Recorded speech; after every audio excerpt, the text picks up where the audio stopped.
in this section, we'll be talking about Alexander the Great. Now, Alexander the Great is primarily considered the Great because of his amazing military accomplishments. So he starts off as king of Macedon, and he'll go down and conquer Greece. He'll conquer this whole area here. He'll conquer Egypt, Mesopotamia. And remember how the Persian Empire was giving the Greeks such a hard time? He just conquers it. And he actually conquers where the Indus Valley civilization was. And by that time, his troops are kind of like, we'd like to go home to Macedon. And they decide to do that. And then Alexander just sort of dies, which is kind of a sad end for him. But this is key to why he's seen as great. So Alexander the Great, see there, he's living 356 to 323 BC. And what's a little bit complex about Alexander is that he was king not of Greece or a Greek city-state, he was king of Macedon. And basically you can kind of think about the Macedonians. They wanted to be considered Greek in this time period, but the other Greeks didn't accept them as Greeks. So that's why I had the question mark. So Alexander, in a sense, considered himself Greek by culture, but to the other Greeks, like the ones in Athens, Macedonians were kind of just barbarians. Now, Alexander's father, King Philip II, made a lot of really amazing military advances. One thing he did was he made some improvements on the phalanx formation. He was able to figure out a way for them to use even longer spears and to make even larger phalanxes, and was able to use them very well, and did such a good job of building up Macedon, making it more powerful, that the Greeks thought he was a threat and assassinated him.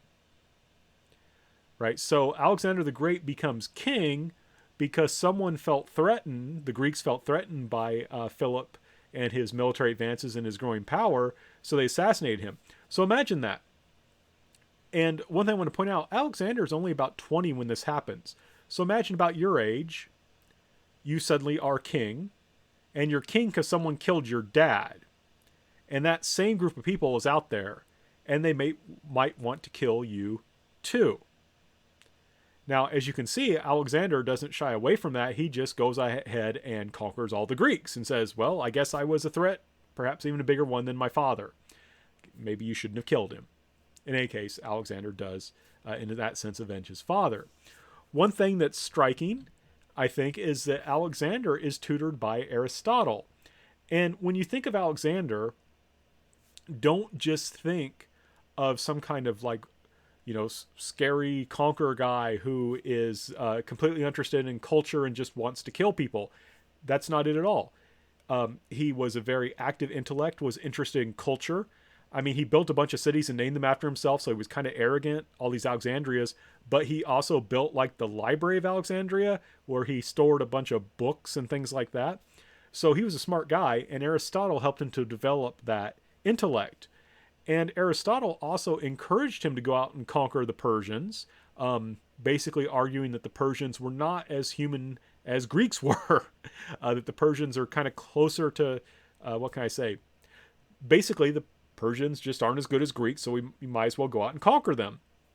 So Aristotle supported Alexander's desire to go out and conquer. We'll come back to that later, though, because they disagree about what should be done with the conquest.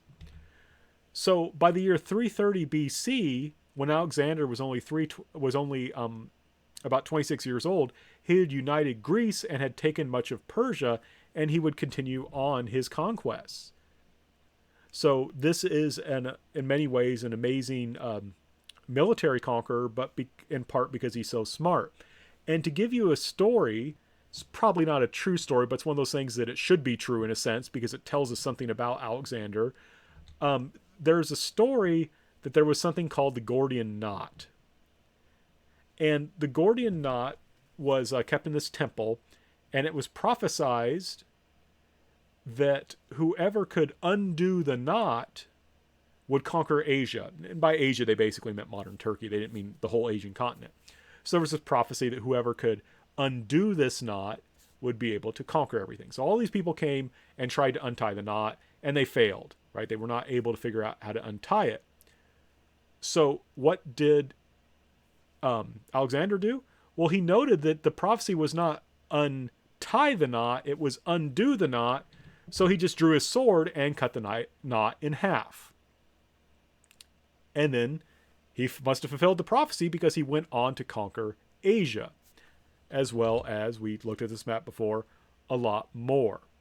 Right? He's going to go on and conquer a huge amount of territory. And one thing I just want to show you that I think is so striking, like I said, he conquers Persia, which had been giving the Greeks a lot of trouble, and he does that very quickly. And I use this image to highlight this. Notice you may say, that doesn't look like Persia, that looks like medieval Europe. And you're right, that's a 15th century European book depicting Alexander's conquest. That shows how famous he was and how much people looked up to him. Even 15th century Europe, they were depicting him conquering Persia, saying, we wish we could be as awesome as Alexander.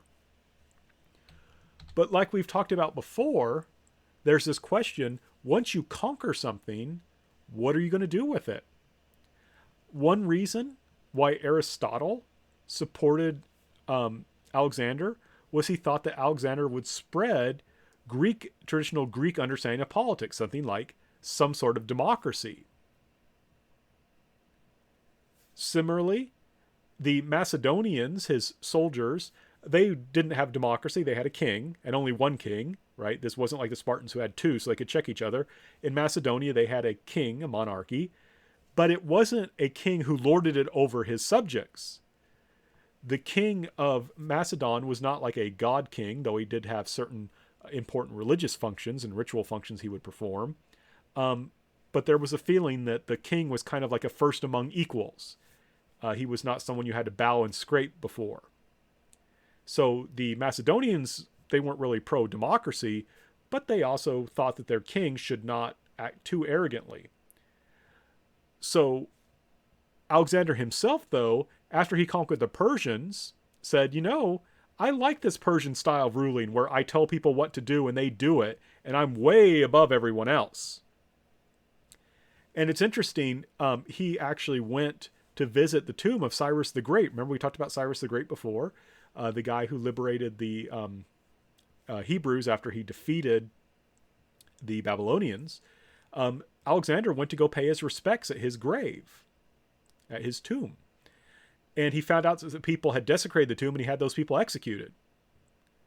So Alexander wants to build a kind of Persian style state. So again, we see a kind of ideological conflict. Aristotle wants something more, remember he was Alexander's tutor, something more like Greek democracy.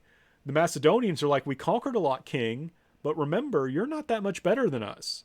Whereas Alexander wanted to basically make himself Persian emperor and to be so far above everyone else. So there was this kind of conflict. Now, eventually what happens that kind of solves all this is that Alexander just dies. He's only like 33 years old. People argue about how he died because he got sick and was sick for like a couple weeks and then he died. One theory is that he was poisoned. Another theory is he probably got a disease like yellow fever or malaria or something like that that takes a while to kill you. But he did die. And the problem was his heir was too young. So what happened was that great empire he built would be divided by his generals who would start fighting amongst themselves. So there was this hope in a sense of building a unified empire. I mean, if this empire would have lasted, it would have been an amazing thing, right? It would have been even bigger than the Persian Empire, right? But that's not what's going to happen. Now, whether Alexander could have kept the thing together, I'm not sure. With all those conflicts about the way it should be governed, I think that would have been difficult. But in any case, he dies, his empire is divided among his generals, who immediately start fighting among themselves. And the key thing here too, remember, Greece has been conquered. And so we have a loss of the old city-state system, the old poli, and democracy. These kings don't justify their rule by appealing to the power of the people. The kings of these new Greek kingdoms that are the remnants of Alexander's empire justify the rule by pointing back to old heroic age myths. Why am I king? Because my great-great-great-great-great-great-great-grandfather was Hercules, or some other Greek god or Greek hero. So this is why some people might look back and say, I don't think democracy works, and that's why in the American Revolution, the American revolutionaries and the people supporting democracy had to figure out a way to answer this question because, the Greek democracy eventually was eaten, not by the Persians, but by Alexander. However, one thing I want to note is that Greek philosophy is still doing just fine, and other aspects of Greek culture and language spread, and it becomes kind of this very important trade language. And one thing that I think is very interesting, if you look at the Christian Bible, the New Testament has 27 books. Of those books, I believe all of them except for maybe one were originally written in Greek. And the reason for that is because of, in a sense, the great cultural influence brought by Alexander's conquests. So while he doesn't leave an empire, united empire, he does leave the imprint of Greek culture, which is going to have a very important impact. So when you think Greece, don't just think democracy. Like I said, think of that philosophy that we talked about, and also think of Greek language and culture.